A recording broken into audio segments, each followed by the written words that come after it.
오늘은 어제에 이어 잔인한 왕, 페드로의 고난과 추후에 대해 이야기해 보겠습니다.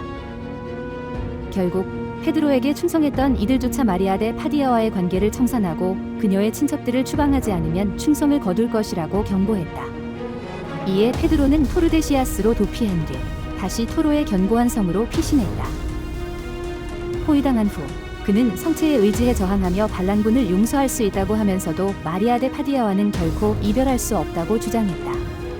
마리아가 해를 입을까 두려워한 그는 몰래 토로 요새를 떠나 마리아가 있는 우르에냐로 갔다. 동시에 페드로와 함께한 마리아 왕비는 토로의 성문을 열었다. 페드로는 어쩔 수 없이 토로로 돌아가 체포된 후 사모라 주교의 집에 감금되었으나 일정한 자유를 허락받았다. 그는 그곳에서 사냥을 즐기며 여유로운 태도를 유지하는 한편 음모를 꾸미는 자들 사이에 권력 다툼을 부추겨 일부를 자신의 편으로 만들었다. 그는 알폰소 11세와 레오노르 왕비의 사생아들에게 상당한 영토와 권력을 주는 것으로 그들을 자신의 편으로 만드는 데 성공했으며 1355년 초 토로에서 탈출한 후 브루고스에서 포르테스를 소집하여 군대를 강화하고 반란을 진압하기 위한 자금을 확보했다. 엘리케 왕자는 토로에서 톨레도로 이동하여 페드로에 대항하기로 결심했다.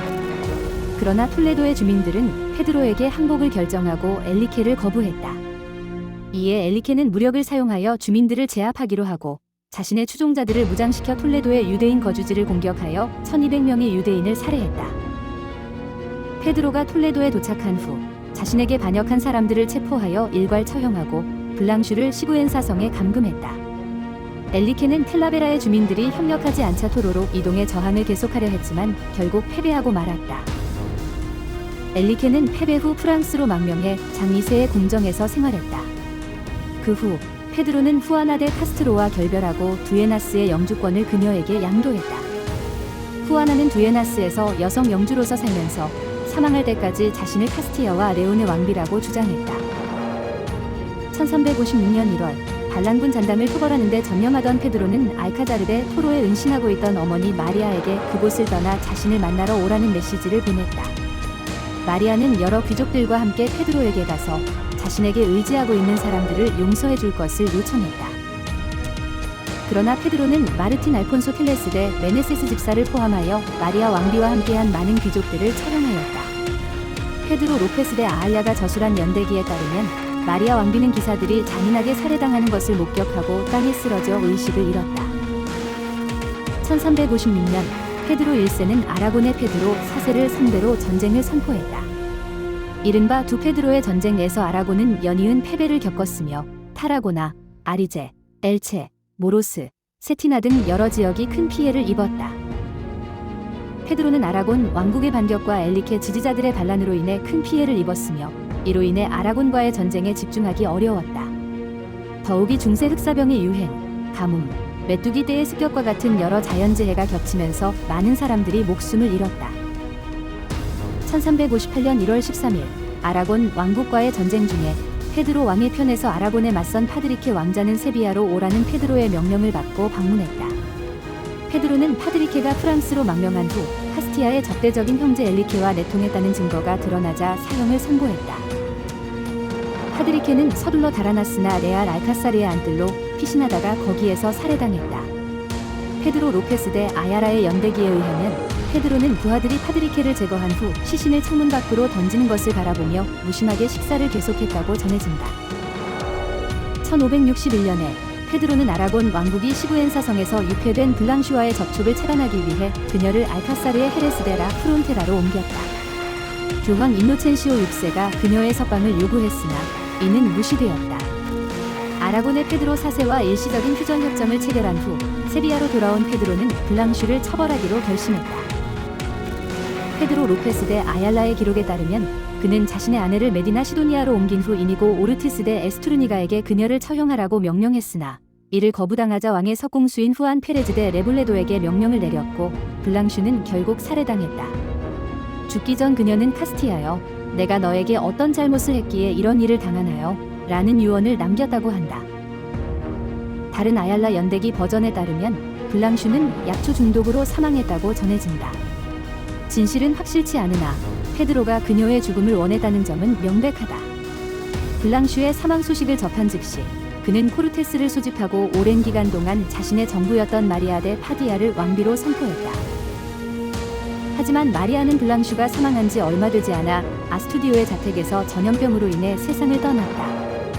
마리아를 진심으로 사랑했던 페드로는 그녀의 죽음에 깊은 슬픔을 느꼈으며 그녀의 장례식을 세심하게 준비했다. 1362년 세비야에서 코르테스를 개취한 후 마리아 데 파디아를 자신의 유일한 법적인 왕비로 선언하고 다른 두 번의 결혼은 무효임을 밝혔으며 그녀의 자녀들을 정식으로 인정했다. 또한 아스투디오에 묻혔던 그녀의 유해를 세비야 대성당으로 옮겨 역대 카스티아의 국왕과 왕비가 안장된 곳에 재안장했다. 1362년에 아라곤 왕국과 휴전 협약을 체결한 페드로는 나스르 왕조에 관심을 돌렸다.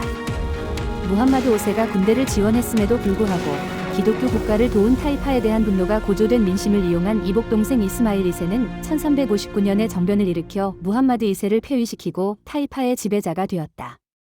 아부 압둘라 무함마드는 무함마드 6세로 즉위한 후 카스티아가 아닌 아라곤의 페드로 4세와 동맹을 맺었다. 페드로는 아라곤과 휴전 협약을 체결한 후 1362년에 무함마드 5세와 손잡고 그라나다를 공격했다. 무함마드 6세가 저항할 수 없게 되자 세비야로 도망쳐 페드로에게 보호를 요청했으나 페드로는 그를 처형하고 머리를 잘라보게 된 무함마드 5세에게 보냈다. 그 후 페드로는 1363년에 아라곤과의 전쟁을 다시 시작하여 알리칸테, 엘체, 크레빌렌테를 공격했지만 아라곤의 페드로 4세 왕이 반격하여 상실한 많은 영토를 되찾았다. 당시 프랑스로 망명한 엘리케는 백인 중대라 불리는 깃발 색깔의 용병들을 고용했다. 아라곤 왕국, 프랑스 왕국, 그리고 교황의 지원을 받아 1365년 3월에 카스티아 왕국을 향해 진군했다. 카를로스 2세는 카스티아 국왕 페드로와 공식적으로 동맹을 맺고 있었으나 큰 금액을 받고 그들의 통과를 허락했다. 페드로가 부르고스에 머물 때 엘리케가 용병대를 이끌고 다가온다는 소식을 듣고는 서둘러 톨레도로 돌아갔다. 그곳에서 아라곤의 정복지에 주둔해 있던 모든 군대를 철수시키고 엘리케와 대결하려 했다. 하지만 여러 귀족과 장군들이 엘리케에게 귀순하고 아빌라, 세고비아, 타라베라, 마드리드, 쿠엔카 등의 도시들이 새 왕에게 충성을 맹세하자 페드로는 저항이 불가능하다고 결론 내렸다. 1366년 초 페드로는 세비야를 떠나 포르투갈 왕국으로의 망명을 시도했다.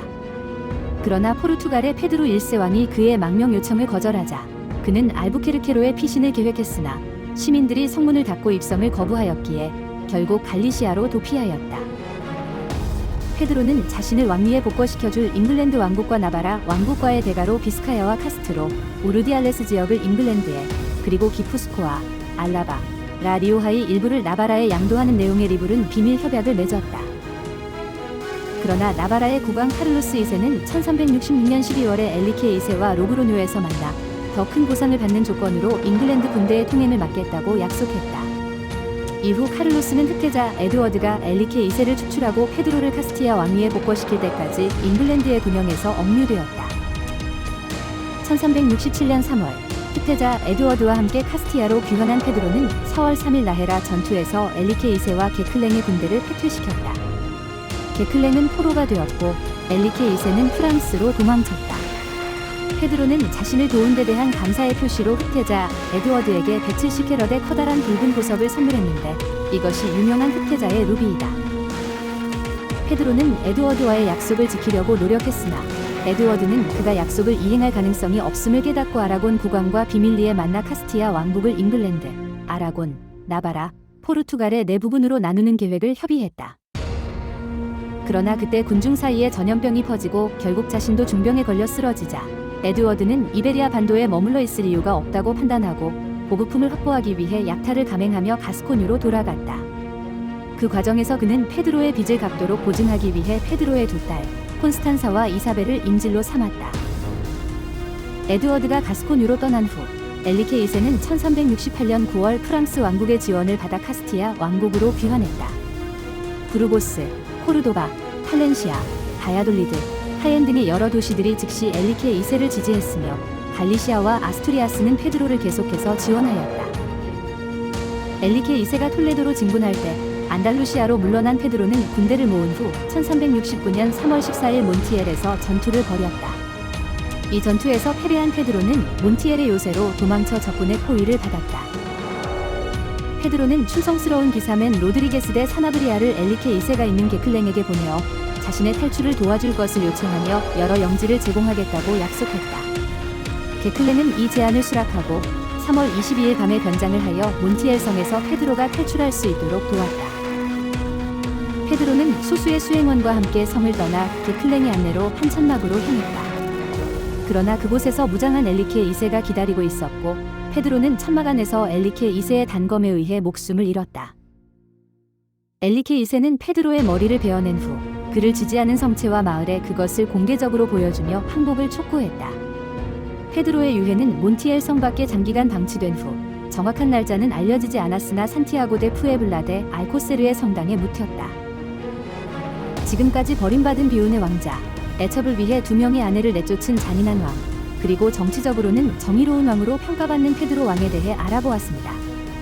감사합니다. 구독과 좋아요 부탁드립니다.